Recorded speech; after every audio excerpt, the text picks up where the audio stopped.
Kebijakan fiskal dan moneter syariah.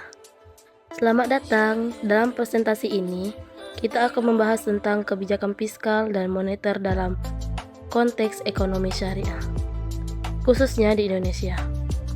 Kita akan menjelajahi tujuan, fungsi, dan implementasi kebijakan ini, serta mengkaji bagaimana prinsip-prinsip syariah dapat diterapkan dalam praktik. Pengertian kebijakan fiskal.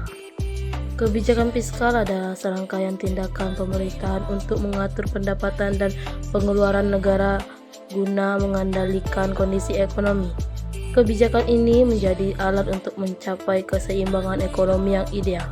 Ada juga tujuan utama kebijakan fiskal adalah stabilitas ekonomi, perbaikan keadaan ekonomi, penciptaan lapangan kerja, dan menjaga stabilitas harga pasar. Kebijakan ini berperan penting dalam mengarahkan perekonomian negara menuju kondisi yang diinginkan. Kategori kebijakan fiskal. Pengeluaran pemerintah.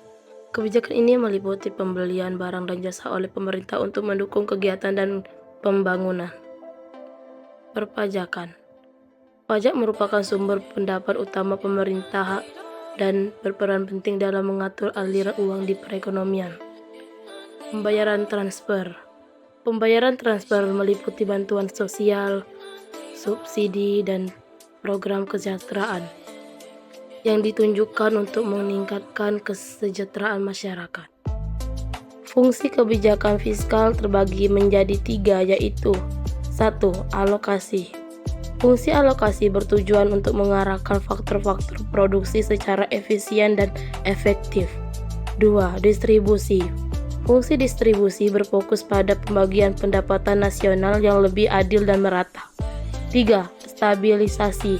Fungsi stabilisasi menjaga keseimbangan ekonomi dan mencegah fluktuasi yang merugikan. Tujuan detail kebijakan fiskal. Lapangan kerja, memperluas dan mendistribusikan lapangan kerja secara merata. Investasi, mempercepat laju investasi untuk mendorong pertumbuhan ekonomi. Keadilan, menciptakan keadilan dan kesejahteraan di masyarakat. Pendapatan, memperbaiki pemerataan dan pendistribusian pendapatan. Jenis kebijakan anggaran terbagi menjadi 3, yaitu 1. Surplus. Penerimaan negara lebih besar daripada pengeluaran negara. 2. Berimbang. Pengeluaran negara sama besar dengan pemasukan negara. 3. Defisit. Pengeluaran negara lebih besar daripada penerimaan negara. Kebijakan fiskal dalam ekonomi Islam terbagi menjadi 3, yaitu 1. Prinsip. Pengeluaran negara berdasarkan pendapatan, minim defisit anggaran. 2. Pajak.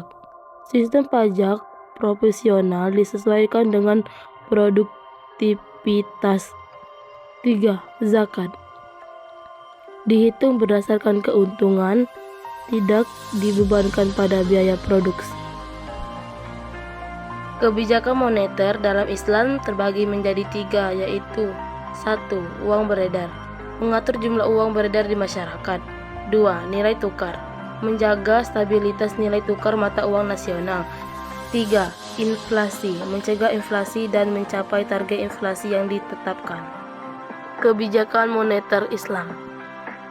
Presentasi ini membahas tentang kebijakan moneter dalam kerangka ekonomi Islam, khususnya di Indonesia. Kita akan menjelajahi penerapan prinsip syariah dalam kebijakan moneter, melihat bagaimana instrumen seperti suku dapat diterapkan dan menganalisis dampaknya terhadap perekonomian. Pengertian e-money syariah. Definisi BIS. Bank for International Settlement (BIS) mendefinisikan e-money sebagai produk store for atau private yang menyimpan nilai uang elektronik dalam perangkat elektronik milik konsumen. Definisi BI. Peraturan Bank Indonesia (PBI) nomor 20 atau 6 atau PBI 2018 menjelaskan bahwa uang elektronik adalah instrumen pembayaran yang memiliki nilai uang yang disetor terlebih dahulu kepada penerbit dan disimpan secara elektronik dalam media server atau SIP. Implementasi e-money perspektif Islam. Persamaan dengan uang. Uang elektronik dianggap setara dengan uang konvensional karena memiliki fungsi sebagai alat pembayaran dalam transaksi jual beli. Akad-akad yang terlibat. Transaksi uang elektronik melibatkan akad-akad seperti alsab, pertukaran mata uang, ijarah, sewa, dan wakalah perwakilan. Aplikasi e-money syariah.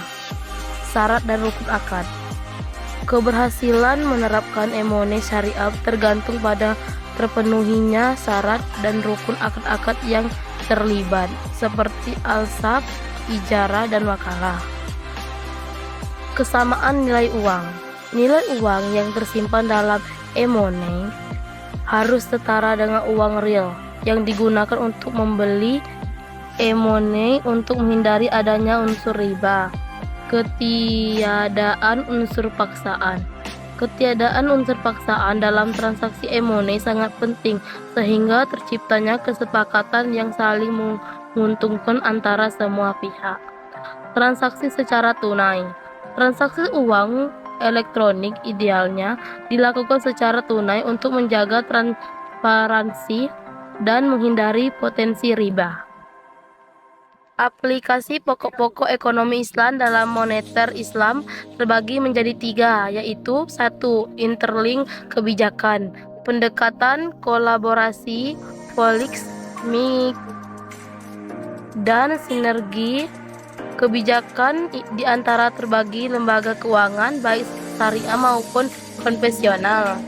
2. Ventilasi likuiditas, penggunaan instrumen suku sebagai salah satu cara untuk mengolah likuiditas dalam sistem keuangan Islam. 3. Orientasi ke sektor real, dorongan untuk pengembangan ekonomi halal dan kerjasama dengan presenter untuk mencapai pertumbuhan ekonomi yang inklusif.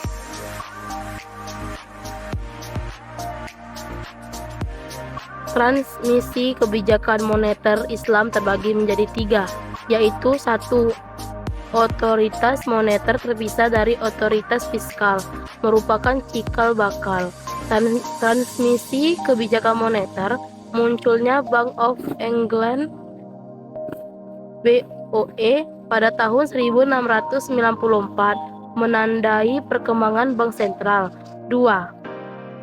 Dalam sistem keuangan ganda seperti di Indonesia, pengaturan institusi keuangan Islam kontemporer mirip dengan instruksi keuangan konvensional.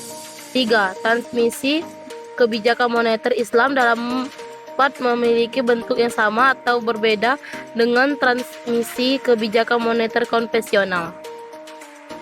Sukuk sebagai instrumen fiskal dan moneter.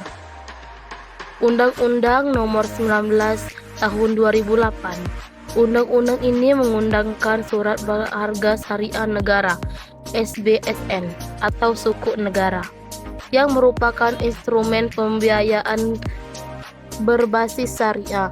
Tujuan utama suku, pemerintah menerbitkan suku untuk membiayai anggaran pendapatan dan belanja negara (APBN) dan proyek pembangunan.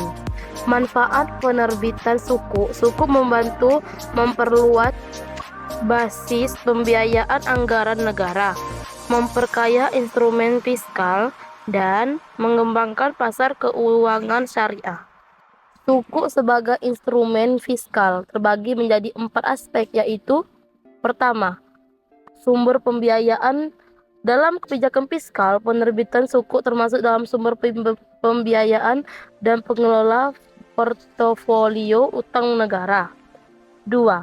Pengelola utang. Pengelola utang negara berperan dalam jangka panjang untuk mendukung kesinambungan fiskal. 3. Pembiayaan proyek. Suku juga digunakan untuk pembiayaan proyek-proyek pemerintah, terutama pembangunan infrastruktur. 4. Monetisation. Suku dapat bekerja tanpa monetisation karena didasari aset underlying transaction dan konsep syariah yang melarang transaksi yang dilarang. Suku sebagai instrumen moneter terbagi menjadi 3, yaitu 1. Income velocity. Aktivitas moneter dalam perspektif ekonomi Islam berfokus pada income velocity, bukan money creation. 2.